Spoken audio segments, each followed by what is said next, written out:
화병은 제일 앞에 이제 억울함이라는 경험이 오거든요. 한 30대 중반 이후로 가면 이제 참는 게 더 많아집니다. 가족도 생기고 네, 네. 돈도 벌어야 되고 지켜야 될 게 많아지니까 이런 경험이 쌓이면서 이 한 그 억울함을 사귀게 됩니다. 50대, 60대 정도 가면은 생리적으로 뭐 갱년기랄지 이런 변화도 오고 또 빈둥지 증후군이라든지 이런 사회적 경험도 맞닥뜨리기 때문에 그런 시기가 겹치기 때문에 자기에 대한 그런 분노, 참아왔던 분노가 터져 나오는 거죠, 말 그대로.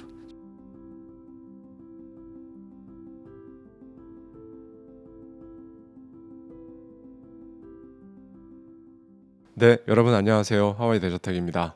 오늘 모신 분은요, 스스로를 멸종 위기 1급 토종 문화심리학자라고 소개하시는 분입니다. 억울함, 서운함, 눈치, 정, 화병 이런 것처럼 우리나라 한국어로만 설명되는 감정들이 있잖아요. 이걸 문화심리학으로 정면에서 파고드는 연구자는 사실상 대한민국에서 이분 한 분입니다. 숙명여대 사회심리학과에서 강의하시고 사피엔스 아일랜드 부설연구소장이신 한민 소장님 모셨습니다. 어서 오세요, 선생님. 반갑습니다. 네, 안녕하십니까. 멸종위기 1급 토종문화심리학자 한민입니다. 하와이 대저택 구독자 여러분 반갑습니다. 네.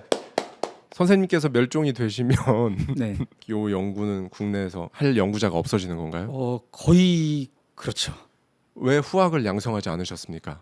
제가 대학의 자리를 못 잡았기 때문에 양성할 후학이 없었습니다. 네, 그래서 자연스럽게 멸종 루트를 제가 오늘 하와이 대저택 출연을 계기로 네. 한번 발돋움을 해서 멸종위기에서 벗어나서 지배종의 위치까지 한번 가보도록 하겠습니다. 아, 진짜 안타깝습니다. 오늘 얘기할 이야기 정말 흥미진진하고 여러분 저희 구독자님들께서 너무나 관심 많이 가지실 만한 그런 내용들이거든요. 외국에 화병, 정, 눈치 뭐 이런 말들이 번역으로 매칭되는 게 단어가 없다는 건 명확하게 그들은 우리가 느끼는 한이나 화병이나 그런 감정은 없다라고 생각해도 되겠죠. 네, 그런 이제 의문을 가지시는 분들이 되게 많은데요. 제가 뭐 한국에는 정이 있고 뭐 한이 있고 뭐 눈치를 사람들이 보고 뭐 이렇게 얘기를 하면 그럼 딴 나라 사람들은 그런 게 없냐? 이런 질문을 참 많이 받았습니다. 이것도 멸종 요인 중에 하나인데요. 특히 이제 교수님들이나 이제 그 높은 분들이 이해를 잘 못하셔가지고. 근데 문화심리학에서 말하고 있는 이제 정이나 뭐 한이 한국적이다라는 말씀은 이 개념에 이제 얽힌 맥락 있잖아요. 그러니까 내가 어떤 상황에서 정이라는 걸 경험을 하느냐, 어떤 사람들과의 관계에서 경험을 하느냐, 관계 어떤 사건에서 정을 느끼고 어떻게 정을 느끼면 행위를 하느냐, 이 맥락이 다르다는 말씀인 거죠. 그리고 그것을 한국 사람들은 정이라는 이 개념으로 설명을 하고 소통을 하고 그런 차원에서 다른 나라에는 이 정에 대응할 만한 개념은 없는 거죠. 화병도 마찬가지입니다. 화병도 마찬가지입니다. 저희 구독자님들 중에서도 저한테 사연을 많이 보내오시는데 왜 유독 이렇게 40대에서 60대 여성분들이 화병 증상이 많고 심할까요? 일단 이 화병은 그 DSM이라는 심리학의 이제 정신병리를 분류하는 그 체계가 있거든요. 그 4편에 올라 있었던 이제 문화증후군. 입니다. 그래서 뭐 다른 나라에도 나름의 어떤 그 나라 용어로 설명할 수 있는 것들이 있는데 한국에는 그런 게 이제 화병이다라고 그 세계 학자들이 동의를 한 거죠. 화병의 그 정의는 그 분노나 어떤 내 감정을 표현하지 못했을 때 걸린다라고 이제 설명은 돼 있어요. 억울함이나 분노 이런 그렇죠. 거죠. 억울함이나 분노나 이런 서운함이나 이런 게 이제 표현이 안 됐을 때 겪는 병입니다. 그 전에 이제 저는 강조하는 것이 한국인들에게는 표현 욕구가 있고 또 나를 이해받고자 하는 욕구가 있다. 그리고 그게 굉장히 강하다. 이 말씀을 먼저 드리거든요. 표현 욕구, 이해받고자 하는 욕구. 네네. 예. 뭐 우리가 억울함이 있고 뭐 그런 역사를 경험했기 때문에 또 이 그 억울함이 해결이 안 돼서 화병이 걸렸다. 이게 이제 기존의 학자분들이 설명하시던 내용입니다. 그분들이 간과한 거는 우리가 어떤 사람들이냐라는 거죠. 한국 사람들은 표현 욕구가 있거든요. 발산해야 되고 표현해야 되는 욕구가 있고 또 내가 표현한 거에 대해서 다른 사람들이 그만큼 나를 이해해 줬으면 좋겠다. 그런 기대도 굉장히 큽니다. 근데 그게 이제 어려운 맥락들이 있죠. 뭐 내가 가정주부로서 여성으로서 또는 이제 현대 사회에는 그 50대 넘어가는 남자분들도 화병에 많이 걸리시거든요. 내가 이해받을 데가 없는 거예요. 내가 이제 뭐 사회적으로도 지위도 있고 돈도 있고 또 좀 잘 나가고 이런데 억울하다는 걸 누구한테 얘기를 하면은 저 또 갑질한다. 또 얼마나 더 가지려고 그러냐 꼰대로 해석이 될 수도 있고 그렇기 때문에 이제 말을 하려다가 참고 넘어가고 뭐 말하는 것 자체가 치사하고 이러니까 이게 쌓이는 거죠. 이게 쌓이면 이게 화병으로 갑니다. 선생님, 제가 찾아보니까 재밌는 걸 발견했어요. 미국 정신의학회 APA에서 화병이 정식으로 거기 등재가 돼 있더라고요. 네, 맞습니다. 예, 실제 영어로도 화병 이렇게 돼 있어요. 한국인 특유의 문화 관련 증후군이라고 돼 있습니다.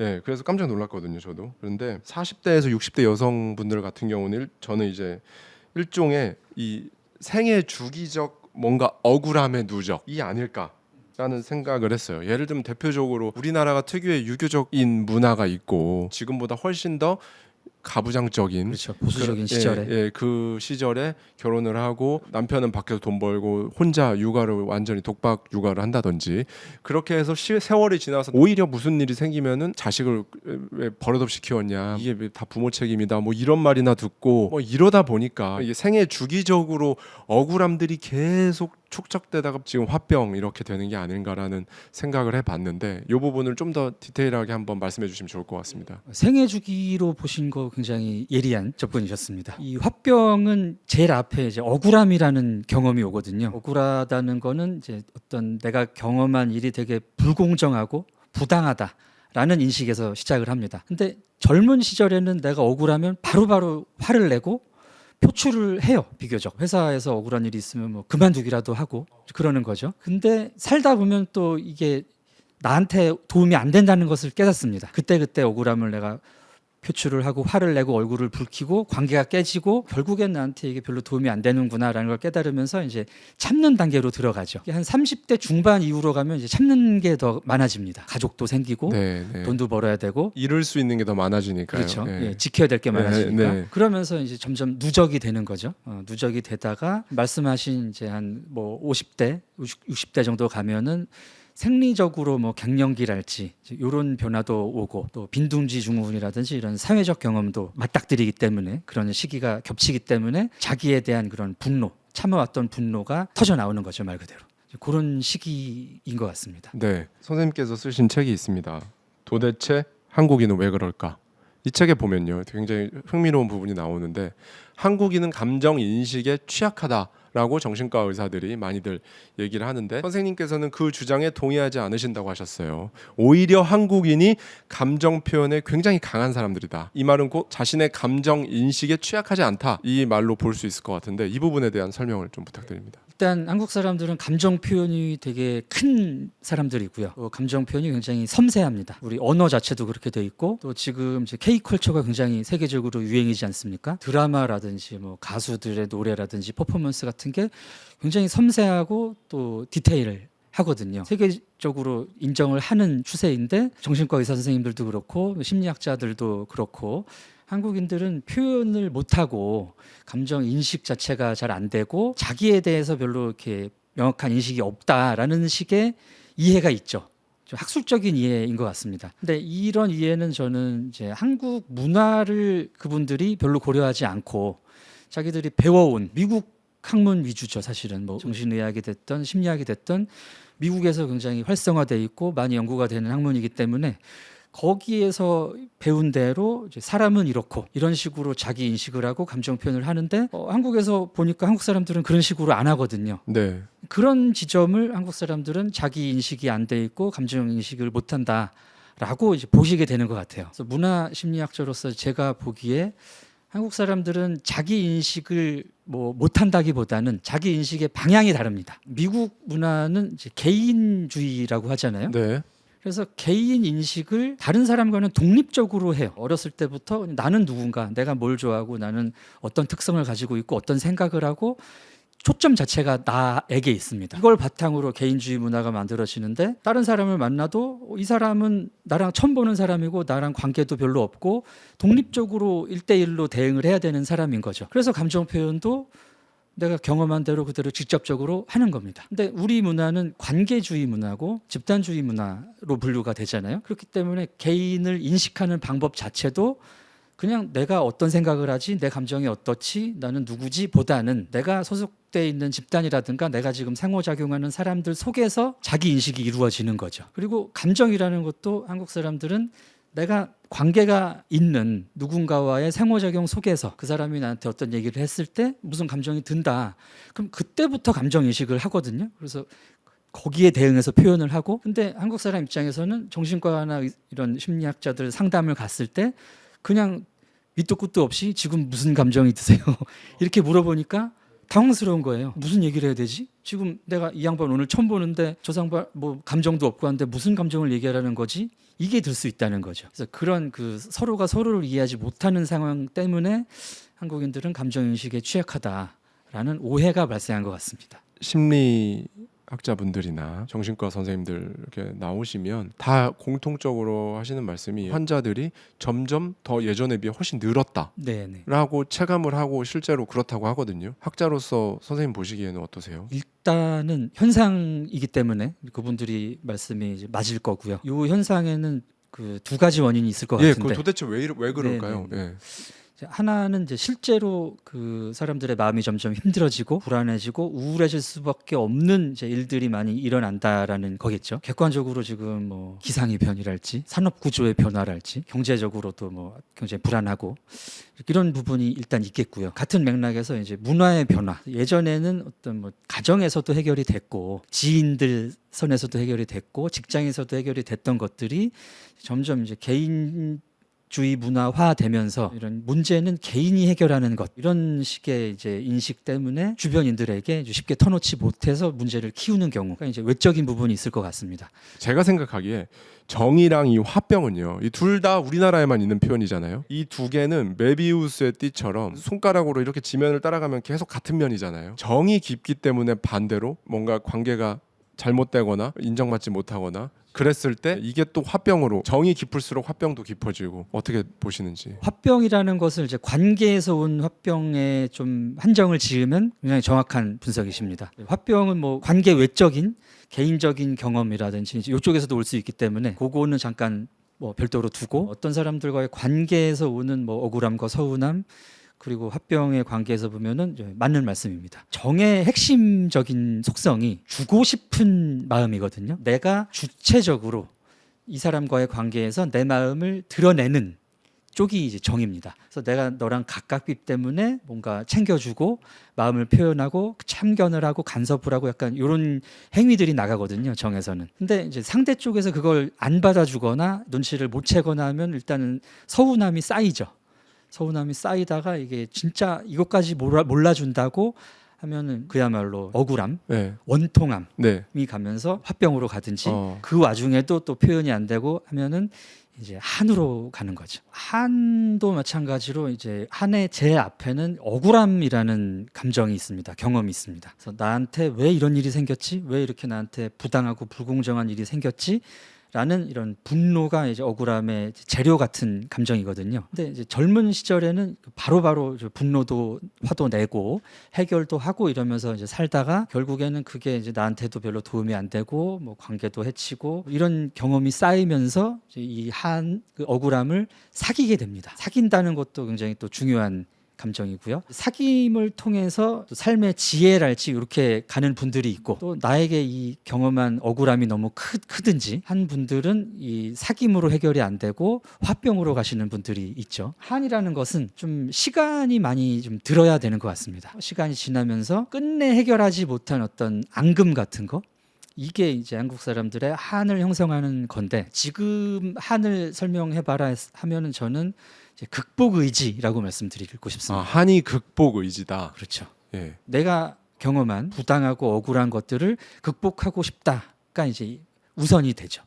근데 과거에는 이게 극복이 잘 안 되고 또 뭐 신분도 있고 또 남녀 차별도 있고 하기 때문에 극복하는 분들이 상당히 드물었죠. 그렇기 때문에 이게 화병으로 가고 한으로 많이 갔다면, 현대 사회에서는 이제 극복 의지로 보다 많이 가서, 또 한국이 세계적으로 굉장히 빨리 변화를 하고 굉장히 많이 빨리 발전을 한 나라가 아니겠습니까? 저는 이 근본에는 그 극복 의지가 있었다고 생각합니다. 외국인들이요, 제일 이해하지 못하는 단어가 미운정, 고운정이라고 하는데 이 부분 한번 설명을 해주시면 좋을 것 같습니다. 굉장히 한국적인 네. 표현인데요. 네. 그러니까 이제 감정이라는 게 그 양가적일 수 있다라는 생각이 이 개인주의 문화권에는 좀 없는 것 같습니다. 이 양가적이라는 거는 이제 긍정적이면서 부정적인 거죠. 미운정, 고운정처럼 시원섭섭함, 약간 뭐 이런 개념인데, 개인주의 문화라는 것은 내가 지금 만나는 이 사람을 오늘 처음 본거나 다름이 없습니다. 그렇기 때문에 이제 관계 역사성이라는 게 없죠. 그래서 이 사람하고는 오래 쌓여온 정이라는 게 말 그대로 없는 거예요. 근데 이제 미국 사람 같은 이제 개인주의의 끝판왕인 나라에서 사람들은 오히려 처음 보는 사람들한테 막 스몰 토크하고 잘 웃고 이제 그러지 않습니까? 네. 이거는 이제 개인주의 문화의 특성인데, 1차적으로는 내가 위험하지 않다라는 거를 드러내는 기능이 있습니다. 처음 만났는데 막 다가와요, 내 영역 안으로. 그러면 어떻게 해서든지 나는 너한테 해를 끼칠 의도가 없다라는 거를 드러내야 되는 거죠. 그래서 약간 그런 스몰 토크의 강박이 미국 사람들은 있습니다. 우리는 이해하지 못하는. 눈만 마주쳐도 이렇게 그쵸, 뭐 웃으면서 얘기해야 될것 인사하고 같고, 뭐 네. 웃어야 될 것 같고. 예, 저 사람이 총을 가지고 있을 수도 있으니까, 아니면 저 사람이 내가 총을 가지고 있다고 생각할 수도 있고, 위험한 사람이라고 인식이 되지 않기 위한 일종의 강박이네요. 네네네. 관계에 역사성이 없기 때문에 나오는 행위 양식이거든요. 나름 이제 자기들도 살아남으려고. 근데 우리는 관계에 역사성이 있습니다. 우리 문화에는 기본적으로 이제 동네 그 집성촌이 우리가 살아왔던 환경이기 때문에 다 친척이죠. 다 아저씨, 아줌마, 할아버지, 할머니, 누나, 형님들이기 때문에 스몰 토크를 할 필요가 없죠. 이미 다 알아요. 네. 저 집에 무슨 일이 있다는 걸 다 압니다. 그리고 저분이 무슨 일이 있어서 표정이 왜 저렇다는 것도 알아요. 이런 게 이제 우리의 관계를 형성을 하죠. 그래서 이런 관계의 역사성을 가지고 있는 문화에는 안 좋은 기억도 있을 수밖에 없습니다. 서로 싸우고 토라지고 뭐 다투고, 그렇죠. 뭐 그럼에도 불구하고 우리는 같이 살아가야 되고, 또 봄에는 힘 합쳐서 모내기 해야 되고 추수해야 되고, 그렇기 때문에 이런 미움이 있어도 같이 가야 되는, 거기서 이제 이 미운정이라는 개념이 나오는 거죠. 책에서 이제 이 눈치를 열등한 소통 방식이 아니라 오히려 매우 정교한 비언어적 소통 기술이라고 네네네. 말씀을 하셨어요. 사회생활 하다 보면 유독 눈치가 빠른 사람이 있고, 또 유독 진짜 눈치가 없는 사람이 있잖아요. 눈치가 없는 사람은 왜 그런지 전 항상 궁금했거든요. 눈치가 없는 분들은 일단 타고난다고 볼 수 있을 것 같은데요. 지능 중에 이제 맥락 지능이라는 게 있습니다. 맥락 지능이 좀 약한 분들인 거죠. 근데 그분들 중에는 학업이나 자기 업무 수행하는 데 필요한 지능은 되게 높은 분들도 계세요. 근데 이제 맥락 지능이 약하게 되면은 사람들 사이에 이런 분위기, 그 비언어적인 단서들을 못 읽는 거죠. 그런 분들이 이제 조직 내에 계시고 또 굉장히 또 중요한 위치에 계시면은 그 조직에 굉장히 피곤한 일이 많이 일어나죠. 이거는 타고나는 거라고 말씀해 주셨는데, 연습이나 훈련이나 이런 걸 통해서 좀 개선될 여지가 있을까요? 개선될 여지는 있습니다. 근데 이제 그 전에 이 비언어적 소통의 필요성을 그분들이 깨달으셔야 되는데 그게 어렵기 때문에 이분들은 왜 이렇게 해야 되지? 말로 하면 되는데? 라든지, 아니면 이제 본인이 눈치가 없다? 아닌데 난 되게 예리한데? 이렇게 생각하시기 때문에 그런 그렇죠. 눈치도 없으시죠. 일종의 메타인지라고도 볼 수 있거든요. 나를 여러 관점에서 보는 거죠. 근데 나를 내 관점에서만 보게 되면 다른 사람을 이해할 필요가 없다, 눈치를 볼 필요가 없다가 되는 거죠. 선생님께서 보시기에 정이라는 이 단어는 앞으로 계속 유지가 될까요? 아니면 이게 어떻게 될 걸로 보이시나요?